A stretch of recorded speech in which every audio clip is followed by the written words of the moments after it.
बिना भक्ति के सद्गति नहीं मिलती है।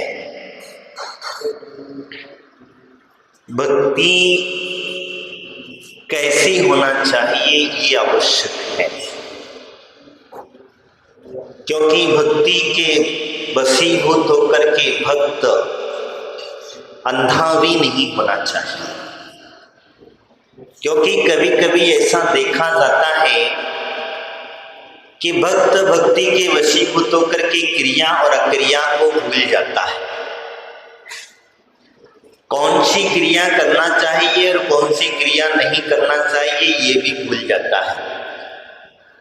वो तो भक्त है और भगवान की भक्ति कर रहा है, कब करना चाहिए, कैसे करना चाहिए, किस तरीके से करना चाहिए वो सब भूल जाता है। वो कहता है मैं और मेरा भगवान, इसके अलावा कोई तीसरा नहीं दिखता उसे। मैं और मेरा भगवान, भक्त और भगवान के अलावा उसे तीसरा नहीं दिखता है। और जब तीसरा नहीं दिखता है तो फिर होता क्या है, वहां दुर्घटना घट जाती है। दुर्घटना क्या घटती है कि हमें कौन सी क्रिया करनी है और नहीं करनी है इसका भान खत्म हो सकता है। भक्त और भगवान के बीच की एक मर्यादा है और उस मर्यादा का पालन करना बहुत आवश्यक होता है। जैसे हमारे आचार्य भगवंतों ने कहा है कि अगर कोई आरिका है और आरिका अगर आचार्य की वंदना करना चाहती है तो उस आरिका को कितनी दूर से वंदना करना चाहिए। आचार्य की वंदना करना चाहती है तो उसे कितनी दूर से वंदना करना चाहिए, तो 5 हाथ। कितने हाथ? कितने हाथ याद रखना। आचार्य की वंदना करने के लिए उसे 5 हाथ की आवश्यकता कही, उपाध्याय की वंदना करने के लिए 6 हाथ की आवश्यकता कही और साधु की वंदना करने के लिए 7 हाथ की आवश्यकता कही। 7 हाथ जानते हो? अपने हाथ से माप लेना। तुम लोग क्या करते हो?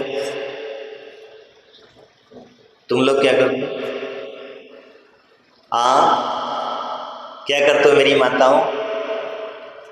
ध्यान से समझ, क्या करते हो? ईमानदारी से बताना। ईमानदारी से बताना।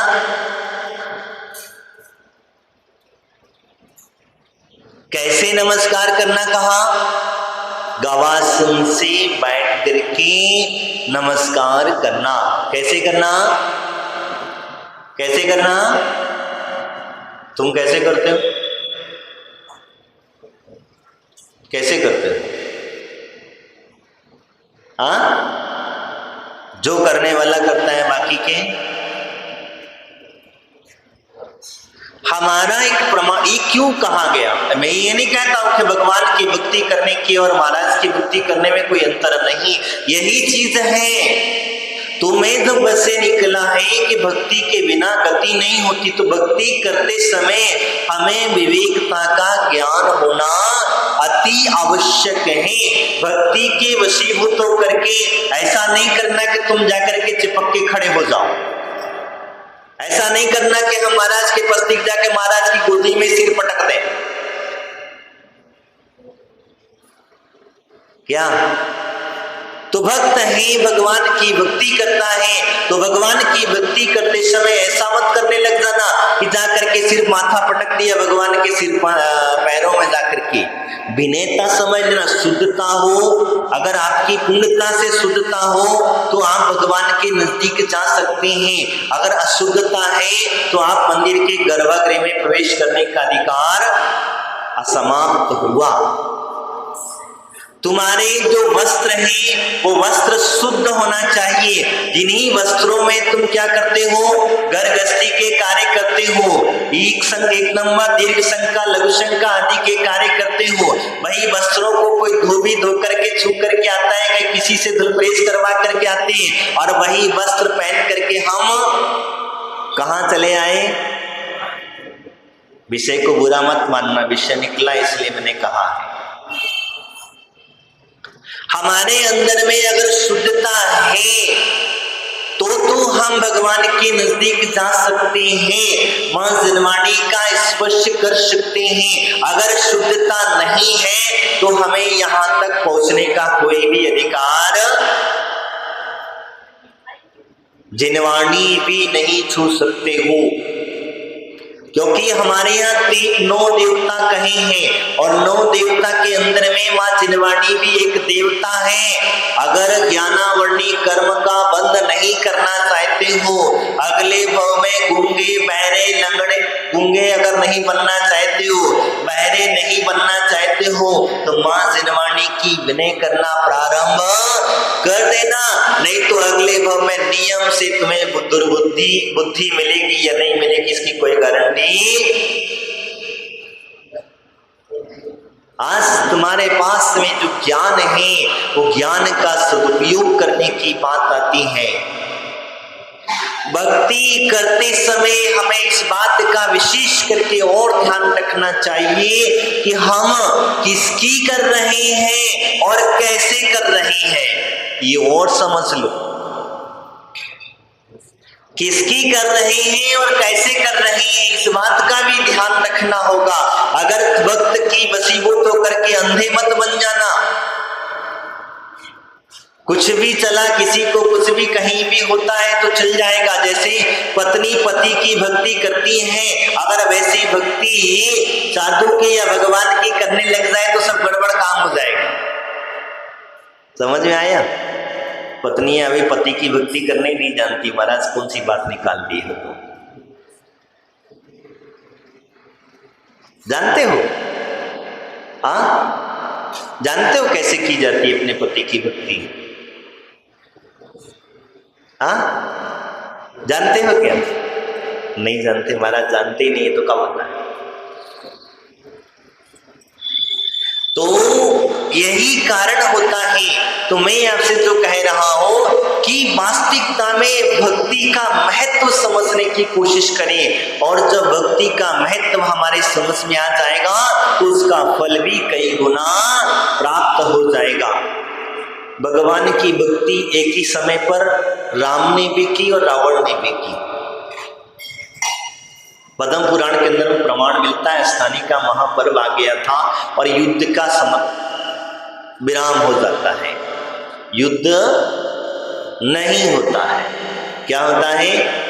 युद्ध नहीं होता है, क्योंकि अष्टानी का आदि महापर्वों के अंदर में हमारे राजा महाराजा आदि हुआ करते थे। ऐसे पर्वों के दिनों में युद्ध नहीं लड़ा करते थे, उस दिन शांति हुआ करती थी, सब अपने अपने ध्यान का धारणा करते थे।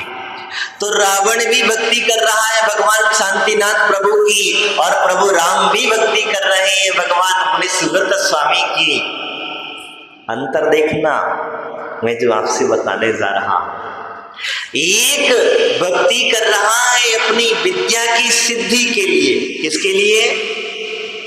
रावण भक्ति कर रहा है भगवान शांतिनाथ स्वामी की कि मुझे विद्या प्राप्त हो जाए। वो कौन सी?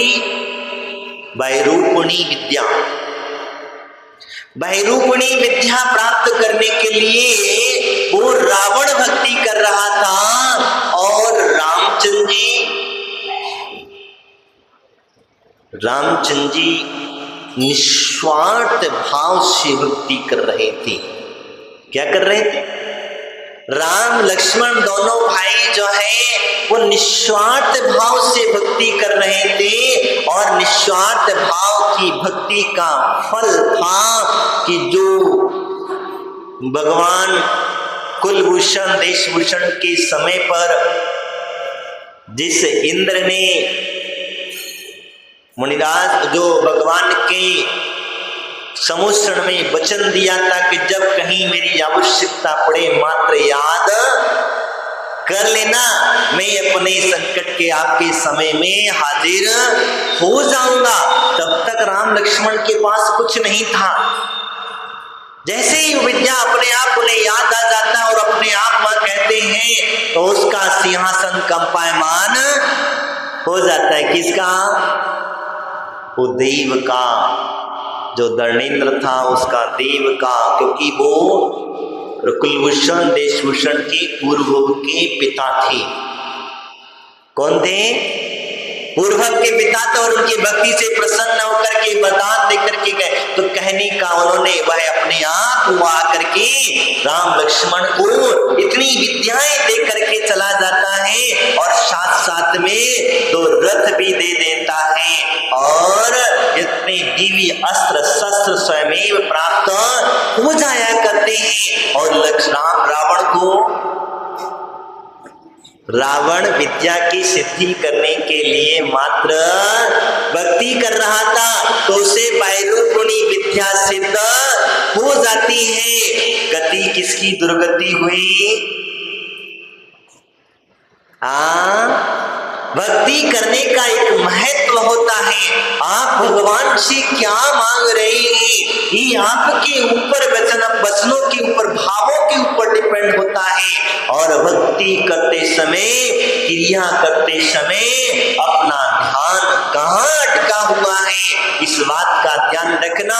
देखो रावण के ऊपर 8 दिन के अंदर में इतना उपसर्ग किया गया। क्या किया कि नहीं किया? विद्याधरों ने आकर के बहुत उपसर्ग किया गया, उसकी माला तक छुड़ा दी, उसके वस्त्र तक कितना सारा उपसर्ग। लेकिन उसने कहा कि कोई भी व्यक्ति क्या युद्ध नहीं करेगा, किसी को सताएगा नहीं, किसी को पीड़ा नहीं देगा, आदि उसे कह करके अपनी साधना में बैठ गया था। इसी वजह से वो विद्या वर्षों के अंदर में सिद्ध होने वाली विद्या 8 दिन में सिद्ध हो गई हो। कितने दिन में? सिर्फ 8। एकाग्रता का प्रभाव देखिए, मैं आपको जो बता रहा हूं वो एकाग्रता के बल से जो विद्या सालों 22 वर्ष कम से कम लग जाता सिद्ध करने में, वो मात्र 8 दिन में हमारी वो विद्या सिद्ध हो जाती है। तो बताओ कैसे सिद्ध हुई वो रावण को? वो विद्या सिद्ध होने का रीजन यही था कि उसकी एकाग्र भक्ति और सम्यक भक्ति। तुम लोग क्या करते हो? भक्ति करते हो? आधा मन तो पूजा में लगा है, आधा मन आंखें कुछ और देख रही हैं, कान कुछ और सुन रहे हैं, मुख कुछ उच्चारण कुछ और कर रहा है और हाथ इधर से उधर उल्टी पुल्टी कर रहे। तो फिर तुम्हें पूजा का फल मिले कैसे मिलेगा? बताओ। तनक कमर दुखी तो कमर को सीधा कर लिया, पैर दुखे तो पैर को सीधा कर लिया, सिर दुखा सिर को सीधा कर लिया, हाथ दुखे हाथों को सीधा कर लिया। और कुछ बताए? और ज्यादा कुछ बच्चा काम चला तो पैर ही फैला के बैठ गए हम। तो फिर आप ये बताओ, फिर आपको जिस मंत्र का उच्चारण आप कर रहे हैं, जिस पूजा को आप कर रहे हैं, उसका फल क्या मिलना चाहिए? क्या मिलना चाहिए? 0/0। तुम कहोगे महाराज क्या बात कर रहे हो? हाँ सच है, क्योंकि तुम्हारा मन एकाग्र नहीं है, तुम्हारा ध्यान एकाग्र नहीं है।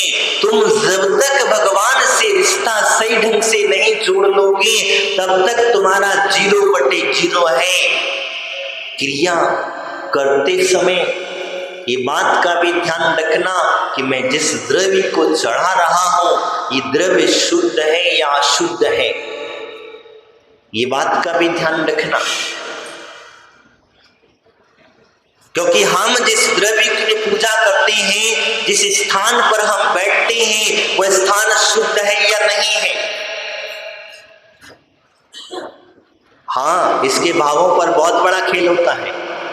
जिस द्रव्य की शुद्धि होना आवश्यक है और द्रव्य की शुद्धि के साथ साथ में जिस स्थान पर, जिस क्षेत्र पर आप बैठे हैं, उस क्षेत्र की, इस दिव्य स्थान की शुद्धि होना आवश्यक है। और उस स्थान की शुद्धि के अलावा अब हम जहां बैठ रहे हैं वो बैठने का चटाई है, पाटा है, ये है, कहीं हम तो क्या करते शुद्ध है या नहीं है, इसका भाव कैसे शुद्धि मिलेगी?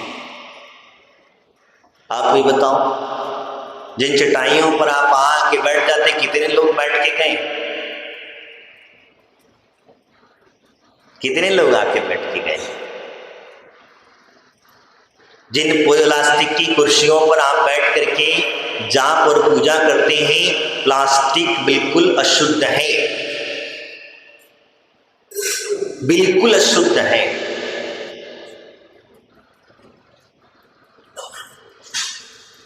प्लास्टिक बिल्कुल अशुद्ध है और प्लास्टिक की वस्तुएं तो मंदिर में पूजा पाठ आदि में उपयोग करना ही नहीं चाहिए। आजकल हमारे लोगों को तुम जिस प्लास्टिक की कुर्सी पर बैठ करके भगवान की पूजा कर रहे हैं, मैं आपसे पूछता हूं आपका कितना % मन लगता है, बताओ। एक माला फेरने में एक गुड़िया पे मन टिका नहीं टिका। जिन प्लास्टिक की चटाइयों पर आप बैठ करके बढ़िया गद्दी लगा के बैठ जाते हो, गद्दी पे धर्म ध्यान होता है क्या, बता। किसी ने कह दिया, एक वास्तुशास्त्र हमारे पास आए थे, वो कहते हैं कि महाराज जमीन पर बैठ करके पूजा पाठ नहीं करना, सारी एनर्जी लॉस हो जाती है। विषय निकला इसलिए बता रहा हूं, तुमको भी शायद हमें लगता है उसी वास्तुशास्त्री ने बता दिया, इससे तुम चटाइयां बिछाने लग गए। वो वास्तुशास्त्री ने हमसे बताया महाराज मैं लॉस हो जाती, मैं आपको जो बताना घटना सुन लेना मेरी, और फिर अपना विवेक लगाना, फिर आपको मर्जी आए वो करना। जितने भी तीर्थंकर हुए उन्होंने जंगलों में जाकर के तप साधना करी, कर्म की निद्रा करी और मोक्ष तो प्राप्त किए। कौन सी चिताई थी बताओ,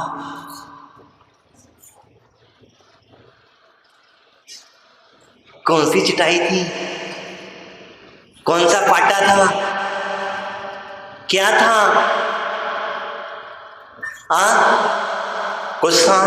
जितनी मुनिराज थी वो सारे के सारे मुनिराज अभी तो नहीं ठीक है, वर्तमान की युग के अंदर में सहन शक्ति नहीं है, बात कुछ मान के चलो हमारे साथ चढ़ाई पाटे चलने लग गए हैं। लेकिन जिस समय पर चतुर्थ काल के अंदर में जितने मुनिराज हुआ करते थे हमारे, वो सारे के सारे मुनिराज जमीन पर सोया करते थे, पत्थर के ऊपर सोया करते थे और उसी पर बैठ करके अपनी धर्म साधना किया कर, ध्यान धारणाएं किया करते थे, और उन्होंने इसके बल से इतना इतना रिद्धियों को प्राप्त कर लिया।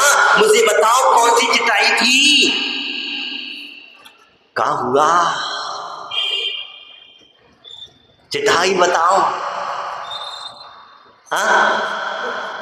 जिन्होंने इतनी बड़ी रिद्धियों को, जो आकाश मार्ग में चारण रिद्धियां 64 की 64 रिद्धियां प्राप्त कर ली, तुम तो सिद्धि की बात करें, तुम्हारा तो एक मंत्र भी सिद्ध नहीं है। कहां जिसके पीछे पड़ो, तो किसी के बहकावे में आकर के बहक मत जाना। हमें जो क्रियाकलाप कई एक जगह पुस्तक में हमें पढ़ने को मिला था कि प्लास्टिक की चटाई पर जाप करोगे तो इतना फल मिलेगा, कपड़े पर करोगे इतना मिलेगा, पाटे पे मिलोगे इतना मिलेगा, और जिसमें जो डाब की चटाई आसन जो होता है उस पे बैठ करके जाप करोगे या पूजा पाठ करोगे तो उसका फल और ज्यादा मिलेगा।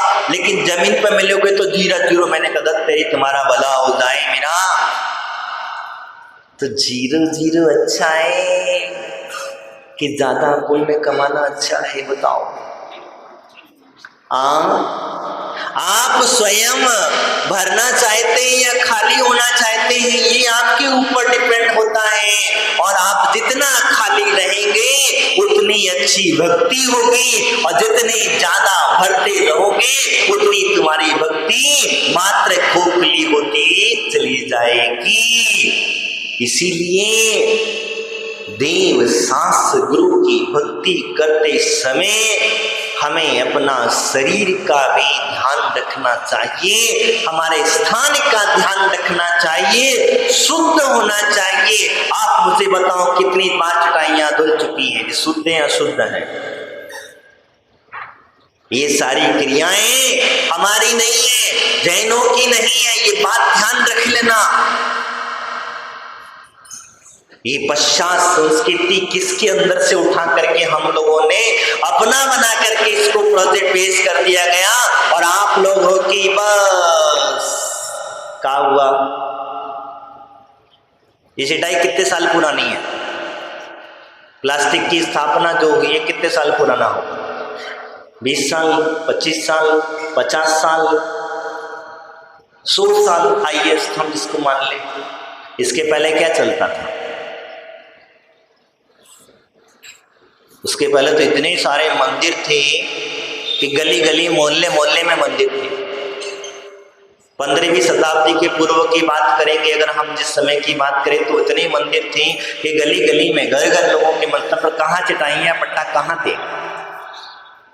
नहीं भैया, हम लोग भ्रमित हो चुके हैं और इस भ्रांति के चक्कर में हम जी रहे हैं। इसी वजह से हम जो पूजा पाठ कर रहे हैं, इसका फल हमें बहुत कुछ मिलना चाहिए, लेकिन हम 1% भी हमें प्राप्त नहीं हो पाता है। 1% भी प्राप्त नहीं होता है। क्यों? क्योंकि तुम अपनी रूढ़िवादी परंपरा छोड़ना नहीं चाहते। किसी ने कह दिया है तो वो उस बात को सच्चे मान करके बैठ जाएंगे, लेकिन कभी अपने विवेक का उपयोग नहीं करेंगे। किसी ने कह दिया तो उस बात को तुरंत मान लोगे, लेकिन किसी मुनिराज ने कह दिया तो हम उस बात को स्वीकार नहीं करेंगे। हाँ, अगर तुम्हारे मनपसंद किसी मुनिराज ने कह दिया तो कल से वो काम मंदिर में जरूर, समझ गए होंगे इशारा मेरा क्या है, वो काम मंदिर में जरूर चालू हो, क्योंकि वो हमारे पसंदीदा है। भगवान मुझे बताओ, 24 हुए, 24 में से कितने पसंदीदा भगवान है तुम्हारे? बताओ,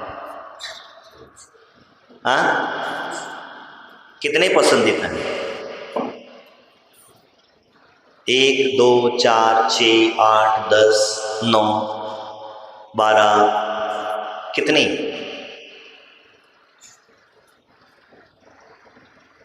और 24 के 24 में से जिसमें से एकांत व्यक्ति कहेगा कि मैं तो भगवान महावीर की बात मानूंगा, पारसनाथ की नहीं मानूंगा, तो क्या होगा? मैं ही पारसनाथ की नहीं मानूंगा, पारसनाथ तो होके चले गए, वर्तमान में जो जिनका शासन चल रहा है मैं तो उसी की मानूंगा। आदिनाथ तो भूत बता जब चले गए चले, किसने देखा? मैं तो पारसनाथ बात महावीर भगवान की बात मानूंगा, बाकी के नहीं भैया, ये सबसे गलत व्यवस्था हो चुकी है। हमारी जो फल मिलना चाहिए, मैं आपको जो चर्चा करने जा रहा हूँ, जिस पूजा को आप कर रहे हैं, ये पूजा का फल साधारण नहीं है, इस भक्ति का फल साधारण नहीं है। तुम जिस नमोकार मंत्र की माला फेरते हो, अगर आपने श्रद्धा के साथ में 24 का एक माला भी फेर ली है तो आपने सब एक साधारण फल नहीं है।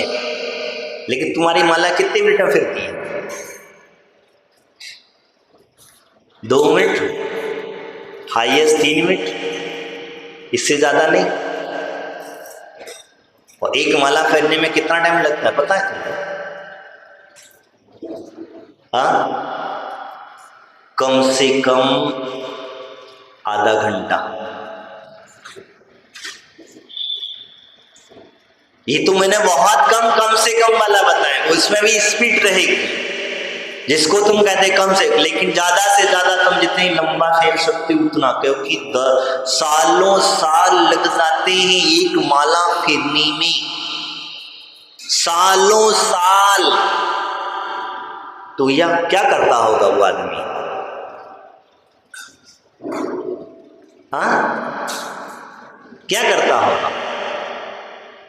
तुम मात्र जो भक्ति करते समय, गिनते समय दाना गिनते हो, दाना नहीं गिना जाता। दाना गिन करके तुम खाली, मैं आपसे पूछता हूं, दाना गिन करके खाली मात्र क्या मिलता है? खाली माला घुमाते रहो, घुमा रहे हो, घूम रही है, तुम भी चक्कर में घूम रहे हो। क्या कर रहे हो? जैसे माला घूम रहे हो वैसे तुम घूम रहे हो। अब किसी ने कह दिया कि अंगूठे पे माला फेरने से मोक्ष जल्दी मिलेगा, फिर देखो भी। किसी ने कह दिया इस अंगुली पे माला फेरने से ज्ञान की वृद्धि ज्यादा होती है, ऐसे ही कुछ है? ऐसे ही कुछ है। इसमें माला फेरोगे तो लोभ कसाए ज्यादा जागेगी, लोभी बनोगे, और इस पे फेरोगे तो गुस्सा ज्यादा आएगा, ऐसे कुछ है का? ऐसे कुछ है। किसी ने कह दिया आपसे? मैं आपसे ये पूछना चाहता हूं, क्या वास्तविकता में ऐसा हो सकता है? माला इसमें फेरने से क्या होगा? इसमें फेरने से क्या होगा? तुम्हारा हाथ ऐसा टिका रहेगा? कितनी देर टिका के रखोगे? टिका के रखो, मोक्ष की चाहिए ना। तो मोक्ष प्राप्त करने के लिए तब आपकी माला ऐसे नहीं सर सर सर दाने गिन रहे हो क्या कर रहे हो? ये तो नोट गिनने का सिस्टम दिख रहा है हमें। तो सीधे हाथ से गिनो कि उल्टे हाथ से गिनो, गिनती तो वही दिख रही है। इसका मतलब तुम्हारा मोक्ष का रास्ता नहीं खुल रहा है, रास्ता तो कहीं दूसरी जगह का खुल रहा है। कहने का तात्पर्य मेरा इतना ही है कि जिस भक्ति को तुम कर रही हो, जिस क्रिया को तुम कर रही हो, इसमें विवेक होना आवश्यक है, इसका ज्ञान होना आवश्यक है। अन्यथा हमने एक रूढ़ी बांधी। जिसी व्यक्ति ने कह दिया हाँ भैया फलाने कुएं में कूद करके जाओगे तो आपको मोक्ष मिल जाएगा, तो फटाक से जाके कुएं में पहुंच जाओगे। क्या हुआ? यही तो हुआ। फलाने क्षेत्र पे जाकर के फलाने जगह जाओगे तो वहां से जल्दी मुक्ति मिलेगी, वहां जाओगे तो तुम्हारा सारा काम का सिद्ध हो जाएगा, वहां जाओगे तुम्हारे भूत विशेष इत्यादि भाग जाएंगे। ये सारी बातें हम लोगों के मन में किसी ने कहा इसलिए तुम कर, स्वयं का विवेक खत्म, स्वयं की क्रिया खत्म। क्योंकि अगर वास्तविकता में श्रद्धा है तो भक्ति का महत्व समझ करके लेना। मीरा की तरह